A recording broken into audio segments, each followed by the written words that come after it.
আসসালামু আলাইকুম প্রিয় দর্শক, ইনকিলাব মঞ্চের আহ্বায়ক শরীফ ওসমান হাদি তিনি যে নিহত হন এবং হয়েছিলেন, এবং সেই নিহত হওয়ার সময় তার যে যাদের উপর পুলিশের সন্দেহ ছিল, সেই সন্দেহভাজন ব্যক্তিদের মধ্যে এক নম্বরে মানে যাকে হত্যাকারী হিসাবে আমাদের পুলিশ সিসিটিভির ফুটেজ দেখে শনাক্ত করেছিল যে এই লোকটাই হত্যাকারী, সেই ফয়সালকে আপনারা জানেন যে সেখান থেকে পালিয়ে ভারত চলে গিয়েছিল এবং সেখানে এই মার্চ মাসের 8 তারিখে তাকে আটক করা হয়েছিল ভারত থেকে।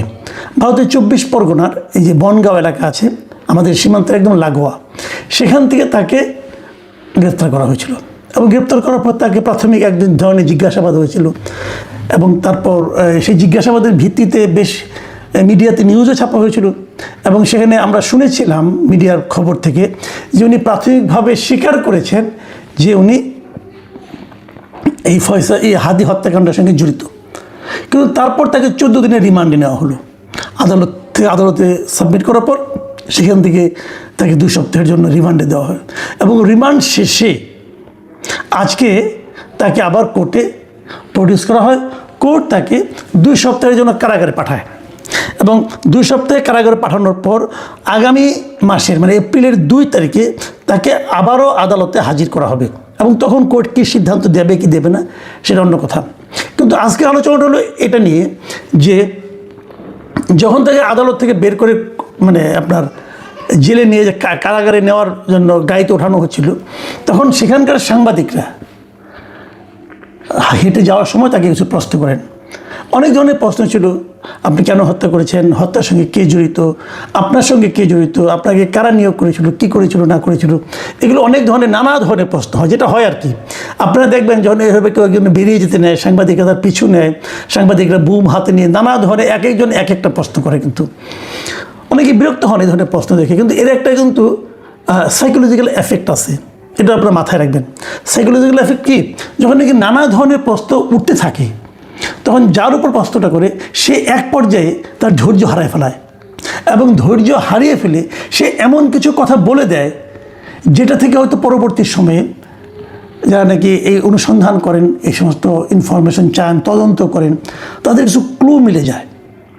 কারণ এমনিতে তারা যখন জিজ্ঞাসাবাদ করেন তখন তো একটা টাইপড একই ধরনের প্রশ্ন তারা করতে থাকেন, আর এই সাংবাদিকদের প্রশ্নের মধ্যে বহুমুখী প্রশ্ন থাকে এবং যারা হেঁটে যায় তারা নির্লিপ্ত ভঙ্গিতে হেঁটে যায়, যেটা এই নির্লিপ্ত মনোভাবটা ধরে রাখা সবসময় সহজ হয় না এবং অনেকে নানা ধরনের টুকটাক উত্তরও দিয়ে দেন। আমি এখানেও দেখলাম যে উনি কিন্তু কিছুটা অসহিষ্ণু হয়ে এক পর্যায়ে কিছু উত্তর দিলেন। প্রথম থেকে উনি খুব ঠান্ডা মাথায় বলছিলেন যে হত্যার সঙ্গে তিনি জড়িত নন। এই যে বলেন জড়িত নন, এই কথাটাই কিন্তু অবিশ্বাসযোগ্য। কারণ এই কারণে যে উনি কিন্তু শুরুতে বলেছিলেন, যখন ওদের কাছে ধরা পড়েছিলেন এই ইন্ডিয়ান মানে কলকাতা পুলিশের কাছে, মানে পশ্চিমবঙ্গ পুলিশের কাছে, তখন উনি কিন্তু প্রাথমিকভাবে বলেছিলেন যে উনি এই হত্যার সঙ্গে জড়িত আছেন এবং সেটা আমরা নিউজও পেয়েছি যে STF সূত্র তারা জানিয়েছিল যে জিজ্ঞাসাবাদে ফয়সাল ও আলমগীর ঢাকায় ওসমান হাদিকে হত্যার বিষয়টি স্বীকার করেছেন। এটা কিন্তু শুরুতে প্রথমবার যখন ধরা পড়ে 14 দিন আগে। তারপরে এই 14 দিন তাকে এই দুজনকে অনেক জিজ্ঞাসাবাদ করা হয়েছে, নানা ধরনের প্রশ্ন, নানা ধরনের টেকনিকে তারা জিজ্ঞাসা করেছে, যেটা তদন্তকারী কর্মকর্তারা করে। ওনাদের তো নানা ধরনের টেকনিক আছে, এই টেকনিক খাটিয়ে ওনারা কিন্তু জিজ্ঞাসা করেছেন এবং জিজ্ঞাসা করার পর আরও নিশ্চয়ই 2-1টা ধাপ বাড়তি পাওয়া যাবে। ওনারা প্রথমত স্বীকার করেছেন যে ওনারা এই হত্যাকাণ্ডের সঙ্গে জড়িত। এখন এরপর যত প্রশ্ন উত্তর চলতে থাকবে, যত জিজ্ঞাসাবাদ হতে থাকবে, এক পর্যায়ে কোনো তাদের আপনার যে শক্ত মনোভাবটা কিন্তু তারা কিন্তু একসময় কলাপস করে এবং কলাপস করে কিন্তু অনেক সত্য কথা বলে দেয়। কিন্তু এখন আমরা দেখলাম যে 14 দিনের রিমান্ডের পর আদালত থেকে বেরোয় উনি তো কলাপস করলেনই না, পুরো উল্টো কথা বললেন। উল্টো কথাটা কি, যে উনি হত্যা সম্পর্কে কিছু জানেন না, এর সঙ্গে উনি জড়িত নন। ভাবুন, তার মানে কি? তার মানে শুরুতে যেটা ছিল যে উনি হত্যার সঙ্গে জড়িত, এখন উনি বলছেন যে উনি হত্যার সঙ্গে জড়িতই নন। তাহলে এই 15 দিনে কি তাহলে ওনাকে নানা ধরনের ট্রিটমেন্ট হয়েছে, কি হয়েছে না, হয়তো ওনার আত্মবিশ্বাস বেড়েছে যে অস্বীকার করে পার পাওয়া যাবে হয়তো বা, নাকি কি আমি জানি না, বলতে পারবো না। কিন্তু নানা ধরনের প্রশ্ন কিন্তু মানুষের মনে আসবে এবং এখানে আমি দেখলাম যে বিক্ষিপ্তভাবে নানা ধরনের প্রশ্নের মুখে উনি দুটো কথা আমার খুব কানে লেগেছে। প্রথমত কথা হলো, একজন বলতেছিলেন, যখন উনি বললেন যে আমি হত্যার সঙ্গে জড়িত না, আমি জানি না কিছু, তখন একজন লোক বলেছিল সিসিটিভিতে তো আপনাকে দেখা গেছে। তখন দেখলাম এই ফয়সাল সাহেব বলে তড়িৎ বেগে বললেন, হ্যাঁ আমাকে দেখা যেতে পারে, কিন্তু আমি গুলি করেছি এটা তো দেখা যায়নি। তার মানে সিসিটিভিতে যাকে দেখা গেছে ওটা ফয়সাল ছিল, এটা ফয়সাল সাহেব স্বীকার করছে।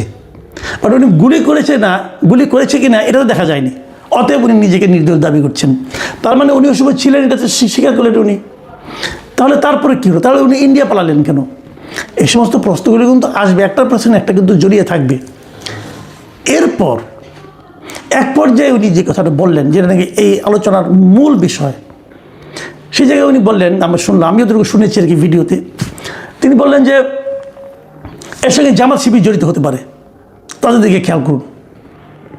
এবং তারপরে উনি আরেকটা কথা বললেন যে ওসমান হাদি নিজেই নাকি জামাত শিবিরের সঙ্গে জড়িত ছিলেন।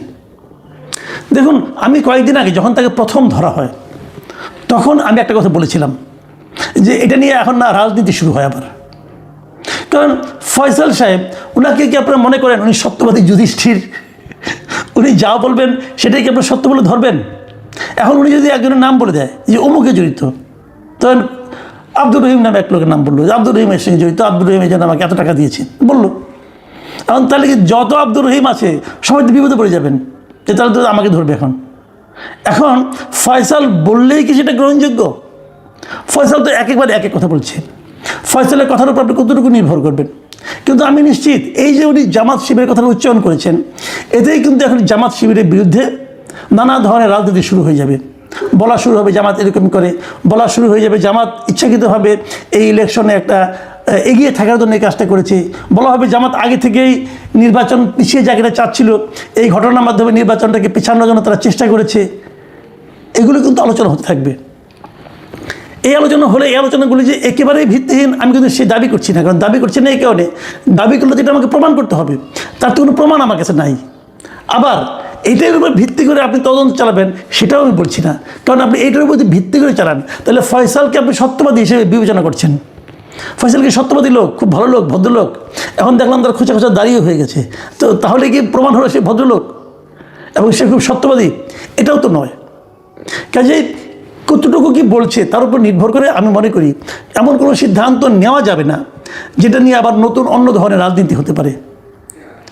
এবং আমি মনে করি এই সময় সরকারের কী কাজ, সরকারের কী দায়িত্ব, যত দ্রুত সম্ভব ফয়সালকে এদেশে ফেরত আনার চেষ্টা করা। আমাদের স্বরাষ্ট্র মন্ত্রণালয় কি সে ধরনের কোনো চেষ্টা করেছেন? আমার মনে হয় করা উচিত। কারণ দেখুন, ফয়সাল যে কাজটা করেছে সেটা ঘটনা ঘটেছে বাংলাদেশে, এর বিচার কিন্তু ভারতে হবে না। ভারতের কিন্তু এই বিচারের কোনো ইখতিয়ার নাই। ভারত তাকে বিচার করবে ওই দেশে অবৈধ অনুপ্রবেশকারী হিসাবে। সে ভারতের সঙ্গে যে অন্যায়টা করেছে সেটা হলো ভারতে উনি অবৈধভাবে ঢুকেছে, এই অপরাধী তার বিচার হতে পারে, কিন্তু হত্যার বিচারটা কিন্তু আসলে হবে বাংলাদেশে। ভারত যেটা করতে পারে, তারা যে 14 দিনের জন্য তাকে রিমান্ডে নিল, নিয়ে কিছু জিজ্ঞাসাবাদ করলো, ভারত যেটা করতে পারে এই জিজ্ঞাসাবাদগুলি হলো গিয়ে বাংলাদেশে যে বিচারটা হবে সেই বিচারের সাহায্যকারী বিভিন্ন তথ্য, এই তথ্যগুলো তারা বাংলাদেশকে দিয়ে দিবে, বাংলাদেশ এই তথ্যের উপর নির্ভর করে হয়তো বিচারটা করবে। কাজে যত দ্রুত সম্ভব আমি মনে করি বাংলাদেশের উচিত হবে ভারতের সঙ্গে কূটনৈতিক পর্যায়ে ফয়সালকে ফেরত আনার জন্য দুতিয়ালি শুরু করা। আমাদের একজন খুবই ক্যারিসমেটিক পররাষ্ট্রমন্ত্রী আছেন বলা হয় আর কি, ওনার ক্যারিসমা এখন আমি দেখি নাই, উনি কেন ক্যারিসমেটিক ওনাকে বলা হয় সেটাও আমি জানি না। তো উনি এখানে ক্যারিসমা দেখান না কেন? আমি তো আশা করবো খলিল সাহেব এখনই মাঠে নামবেন এবং কীভাবে ওনাকে দেশে ফেরত আনা যায় তার জন্য প্রয়োজনীয় কূটনৈতিক কর্মকাণ্ডগুলো শুরু করবেন যত দ্রুত সম্ভব। এখন বলবেন যে একজন যেন আমার এটা কেন করতে হবে, তার চেয়ে গুরুত্বপূর্ণ শেখ হাসিনা আছে। হ্যাঁ আছে, কিন্তু ইম্পসিবল কাজের দিকে সময় নষ্ট না করে যেটা পসিবল কাজ, যেটা সম্ভব সেটাই আগে করুন, ওইটা পরে দেখা যাবে, ওটা করা যাবে। কিন্তু এটা তো ইমিডিয়েট দরকার, ইমিডিয়েট দরকার। এখানে যে হাদির মতো একটা ছেলের মৃত্যুকে কেন্দ্র করে এদেশে কিন্তু হইচই রাজনীতি কম হয়নি, অনেক কিছু রাজনীতি হয়ে গেছে।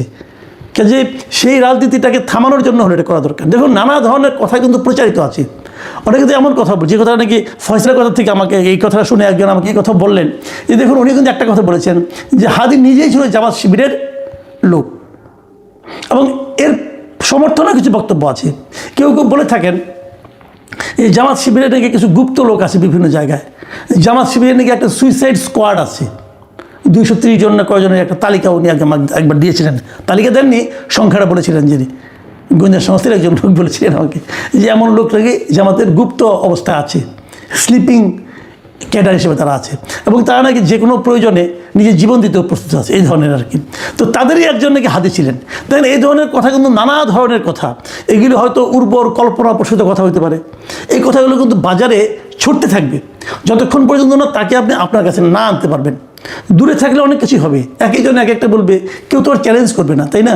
কাজে এই চ্যালেঞ্জগুলো যাতে না করতে হয়, যেন সব কিছু মিলে আমরা যেন একটা সমাধানে পৌঁছতে পারি, আমরা যেন একটা প্রকৃত ঘটনাটা কী সেটা যেন জানতে পারি, এই জন্য যত দ্রুত সম্ভব এই ফয়সাল এবং আলমগীরকে এদেশে ব্যাক করা দরকার, এবং তাকে ফিরিয়ে আনার জন্য কূটনৈতিকভাবে যতদূর পরিশ্রম করা যায়, যতদূর চেষ্টা করা যায়, আমাদের পররাষ্ট্র মন্ত্রণালয় সেটা করবেন এই প্রত্যাশা আমি করি। আমি মনে করি এটা নিয়ে আগেই ওই চিলে কান নিয়েছে শুনিয়ে চিল শুনিয়ে আপনি চিলের রাজনীতি শুরু করে দেবেন, এটা ঠিক হবে না। প্রিয় দর্শক, আমি সবসময় একটা কথা বলি, আমি আমাদের দেশে কোনো রাজনৈতিক ঘটনাকে কেন্দ্র করে জাতিগত বিভক্তি চাই না। জাতিকে আর বিভক্ত করেন না আপনারা। আমরা একটা ঐক্যবদ্ধ সমাজ চাই, ঐক্যবদ্ধ জাতি চাই, ঐক্যবদ্ধ রাজনীতি চাই। রাজনীতিতে মতভেদ থাকবে, কিন্তু দেশটা যেন ঐক্যবদ্ধ থাকে সেটাকে খেয়াল রাখতে হবে। আপনি জামাত করবেন না, জামাত করবেন না, বিএনপি করবেন না, বিএনপি করবেন না, আওয়ামী লীগ করবেন না, আওয়ামী লীগ করবেন না, কোনো সমস্যা নাই। কিন্তু যেটাকে আপনি অপছন্দ করেন সেই রাজনৈতিক দলকে দেশ থেকে বিতাড়িত করবেন, অথবা তারা সমস্ত অন্যায় তাদের উপর চাপাই দেবেন, এটাও কিন্তু আমি মনে করি ঠিক না।